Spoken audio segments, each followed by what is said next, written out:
Fantastic news, ladies and gentlemen. The crisis is over. We can all rest easy in our beds now, safe in the knowledge that there's going to be no further conflict. The gift that keeps on giving, right? Israel, Palestine. No more conflict. That's been fixed because David Miliband stuck his oar in. He's come up with an 8-point plan that'll fix the world via the medium of Twitter. Horrific violence that violates fundamental norms of humanity has claimed the lives of 1,200 in Israel and 1,400 Palestinians, including 447 children. The way that war is conducted matters. The IRC is calling on the international community to ensure the following. Yeah, I can see it now, can you? I can see it now. A conflict that's raged for millennia. It's going to stop now because one of the elites is tweeting. The Hamas gunman, right? He's just finished rinsing a shed full of children, right? He's just mag-dumped his AK-47 into 10 kids' faces. He's just reloading. He's about to turn on a bus stop full of elderly pensioners. Farouk, what is it? David Miliband. He has sent out a tweet. Has he? Oh, well, I mean, if David Miliband's got involved, we best all hold hands, sing Kumbaya, and then I'll hum the Israeli national anthem with Benjamin Netanyahu's ballsack in my mouth.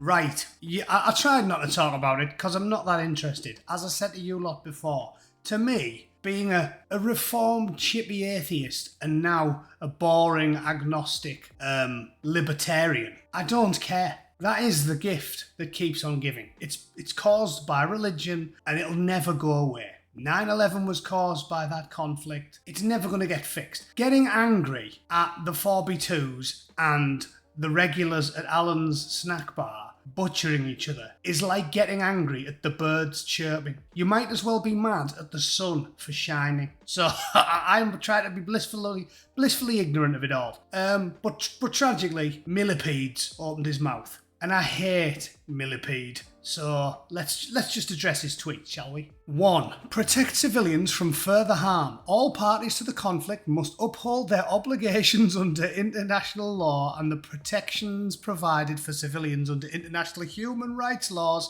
and international humanitarian laws. Listen, right?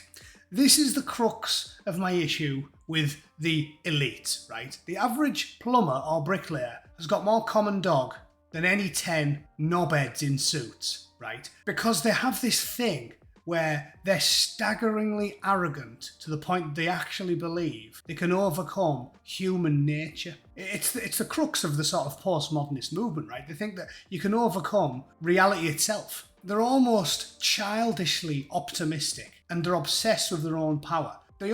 Whereas the average Joe in the street knows the limits of our power. They know the limits of what we can achieve. Some knobhead who failed miserably to become the Prime Minister of one tiny, unfashionable country in Europe can't fix the world. Your pieces of paper, international law, it's a piece of paper with writing on it. It means nothing to the machete-wielding Boko Haram lunatic, the mujahideen who blew up the Buddhas of Bamiyan, the gang rapist, the drug dealer. These people care nothing for your pointless pieces of paper. Take your international law, David, roll it up and fuck it, because that's what they'll do. You think yourself invincible, waving your bits of paper around. They will mag-dump an AK-47 into your face. What's your paper going to do now? 2. Ensure that civilian objects are protected. International humanitarian law requires armed actors to take all feasible precautions prior to attack to avoid incidental harm to civilians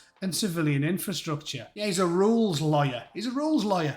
Technically, they don't care. The militants in Afghanistan purposely blew up the millennia-old statues, the Buddhas of Bamiyan. They blew them up for a laugh, right? Do you think they care about what you have to say about laws? Might makes right, David. In the real world, might makes right. You scrawny, sparrow-boned soy boy. And this is all pointless. Ensure safe and timely humanitarian access to those in need. They paraglided into a music festival full of young kids enjoying themselves and raped them until their heads fell off. And you think they're going to respect humanitarian aid corridors? Do you? Yeah? happy to bayonet an 8-year-old.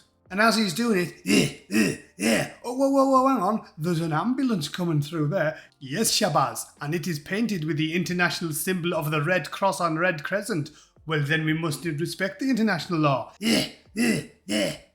That's how it's going to go down, you absolute hornblower. Protect aid workers in line with international humanitarian law. Lift any actions that deprive civilians of goods essential for their survival. Support the calls of UNICEF.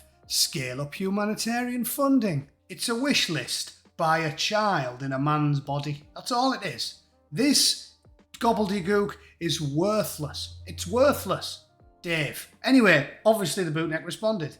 Nobody cares, dog shit Dave. You bleating on Twitter while religious fundamentalists kill each other is about as useful as pissing in the wind. I know you arrogant shit for brains elites think you can square every circle, but you can't. So sit back and enjoy the show you helped create. I love it. I love it. A large part of me likes seeing the world burn because I'm a pessimistic, cynical realist. And I've been saying for years, I would love it after slagging off Trump completely irrationally and with no evidence, saying he was going to cause World War III. After doing that for 4 years, and now seeing them make a complete dog's breakfast of the whole world on Biden's watch, I think I would probably tent peg my trousers if World War III kicks off on Joe Biden's watch. I would love it. So it's win or win for me. I'll sit and watch this conflict explode with a little bit of blood in it. Yeah, cackling maniacally as the bombs rain down because the orange god got vilified and he turned out to be a foreign policy savant. No chew with North Korea, no chew with the Iranians, no bother in Syria, a tiny amount of bombing just to keep everybody quiet. No bother with the Chinese. Europe soon wound the neck in. He was getting squared away with the Mexicans and the border. The bloke turned out to be a foreign policy savant. So all of this now is just window dressing. And the cherry on top of this dogshit Sunday is the likes of Ed Miliband and Klaus Schwab and all these other twats in suits who honestly think full-blown fundamentalist lunatics who enjoy bayoneting babies are going to give a single shit what twats in suits have to say. I love it. I love watching the world burn on their watch. And when it all kicks off, and when they're going up against Hezbollah in the north, and then the Iranians join in, and you just get this conflagration all around the world, and then it's massively going to kick off in Europe because we've imported 10 million people across the continent who fully agree with every action Hamas have taken. It's going to kick off from Stoke-on-Trent to Slovakia, right? It's going to kick off all the way around the world because of this globalist hodgepodge they've created. And I'm loving it. I am loving it. But what say you? What's your opinion? Do you think things are going to go well from here? like you can import people to Europe and within 2 years they've turned into, gitan-smoking Parisians, secular atheist types. You can bring them over from the mountains, illiterate goat herders from the mountains of Afghanistan, and with it 2 years wandering around Paris, and all of a sudden they're like, sacre bleu, let's go to the water park. I mean, seriously, is that what you think's going to happen? I don't. But what say you? Please let me know what you think of the current conflagration in the comments, and I'll get back to you. Meanwhile, I'm enjoying watching this shit show because Joe Public has seen this coming for 20 years. Since Blair went overboard with immigration, we saw what was coming. And they ignored us because the clever people apparently know better. Well, every casualty proves me right, and I'm loving it. Anyway, thanks for watching. That was just a short one. I will do a live stream tomorrow. See you there. Thanks, chaps. Toodle pip. See you tomorrow. Cheers.